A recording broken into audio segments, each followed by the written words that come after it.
Hey there, you intense stabberonis. Dotsa here, and today I'll be telling you all about how I lost my passion through Twitch. There I was, at 16, with my 100% strong art passion game. One of the artists I knew, let's just call her Jess, was actually streaming on Twitch, and she invited me in a Skype call while she was streaming. And honestly, this was the beginning of the end. And I'll explain that later. This very simple interaction introduced me to Twitch and made me want to actually stream on my own terms, which actually happened. And it was a good time. I streamed for a good 2 years and I was gaining some traction, I was gaining an audience, all while doing my regular painting. It was like killing 2 birds with 1 stone. Although there was one little caveat, and this caveat would become, as I said, the beginning of the end. And it was as simple as finishing my paintings. Before Twitch, I was really good at it. I was finishing left and right, building a portfolio, but during Twitch, I got myself in the position where I wasn't finishing anything. Mostly because in my mind, I just assume people don't want to see details being drawn. It's kind of boring. So this generally actually made me focus on spit painting, getting paintings done quickly, and most importantly, not really finishing the paintings, but getting them to a state where people could kind of understand them. And this wasn't just happening to me, it was also happening to Jess. She just wasn't getting her pieces done, just like me. We'll be getting back to her later, so stay tuned for that. These 2 years, these 2 golden years of my streaming age, were a really great time. And I didn't notice any issues until the very end.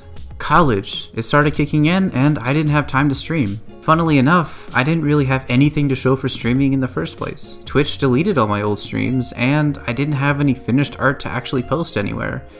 And it still didn't bother me. And then we hit it, the point in time where everything changed. I was talking to a potential client and he was looking for a sci-fi fella. And you know that's what I do, I love that sci-fi stuff. We were getting off on really awesome grounding until one question was asked. And that was, can I see your portfolio? I had nothing to really show. I had all this unfinished work and he looked at me, as you would if you looked at someone digitally, and he said, I don't need this half-finished stuff. I need an actual finished portfolio or something that I can take a look at. That really hit home with me. I was sitting there and I was like, I honestly don't have anything done. I had nothing to give him. And it was over. And this, ladies and gentlemen, was the final nail in the coffin. My art went from 1 to 0 really quick, and it stayed that way for many, many months. And also my friend Jess, she stopped entirely. She didn't stream anymore, she didn't post anymore, she didn't do anything. And she kind of just dropped off the map entirely, where I could never really talk to her again.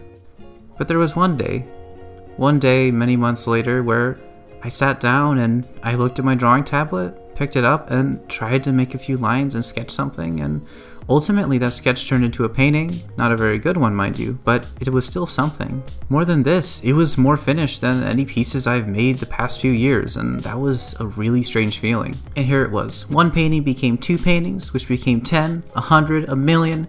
Well, maybe not a million, but I think you catch my drift. I was back in business. That was some bad snapping. And even though I never went back to Twitch, you see me now on YouTube actually, working hard, making those videos weekly, so I guess it all turned out well in the end. One day, I might go back to Twitch. And if I do, there's one thing that I can guarantee you, and that is I'll be finishing those paintings. I can't be pulling another Dotsa stream where I'm not showing up with some finished works, you know what I mean? So yeah, happy day. You've probably noticed that there hasn't been a speed paint in this week's video, and apologies, I've just been trying to experiment a little bit with the format. I hope you don't mind. This has been Dotsa. I'll see you again next Saturday. Oh shoot, and I almost forgot. Remember, nothing awesome happens inside of your comfort zone.